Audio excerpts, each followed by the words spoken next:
बाहर के देशों के खिलाड़ियों के बारे में से एक के बारे में जानकारी मुझे है बहुत पक्की और गहरी। बोरिस बेकर नाम का एक टेनिस प्लेयर, वो बहुत सारे यूरोप के और अमेरिकन कंपनियों के विज्ञापन करता रहा हेल्थ टॉनिक के।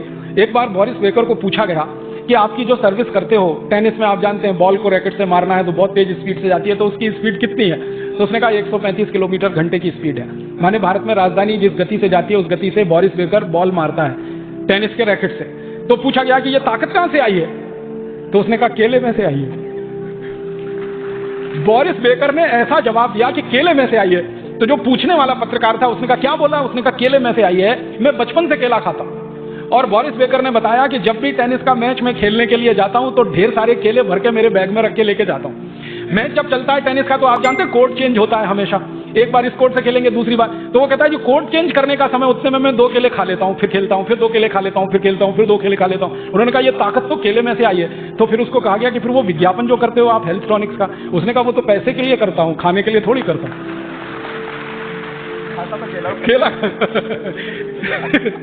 तो बोरिस बेकर जैसा मजबूत टेनिस खिलाड़ी जिसकी स्पीड के बारे में सारी दुनिया के विशेषज्ञ कहते हैं कि उसके आगे की स्पीड अभी तक कोई दे नहीं पाया बॉल में, वो कहता है कि मैं केला खा के ताकत लाया हूं। तो आपके पास आने वाले मरीज को ये कहानियां सुनाइए, बोरिस बेकर की कहानी सुनाइए, ये सब क्रिकेट खिलाड़ियों के बारे में बताइए कि ये अपनी जिंदगी में साधारण चीजें खाकर असाधारण बने हैं, क्योंकि पोषकता उन्हीं चीजों में है जो सस्ती है, बहुत महंगी चीजों में पोषकता नहीं है। हमारे देश के साधारण जो नागरिक हैं उनके दिमाग में एक वायरस घुस गया है। इस वायरस को आप सभी चिकित्सक निकाल सकते हैं अच्छे तरीके से। वो वायरस है कि जितनी महंगी दवा उतनी अच्छी, जितना महंगा ताकत का टॉनिक उतना अच्छा, जितना ज्यादा फीस ले डॉक्टर उतना अच्छा।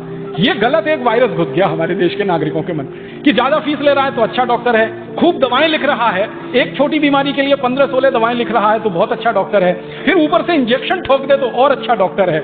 ये वायरस आप निकाल दीजिए, ये वायरस निकालने में आप बहुत बड़ी मदद कर सकते हैं। हमारे देश का साधारण गांव का गरीब आदमी, किसान, मजदूर जब डॉक्टर के पास जाता है, मैंने देखा डॉक्टर साहब इंजेक्शन लगा दो, अब डॉक्टर साहब मना कर रहे हैं कि इंजेक्शन की नहीं लगा दो, आप जरूरत नहीं है, फिर भी लगा दो, चाहे पानी का लगा दो आप, तो उसको मन में संतोष हो जाए। लेकिन वायरस ऐसा घुस गया।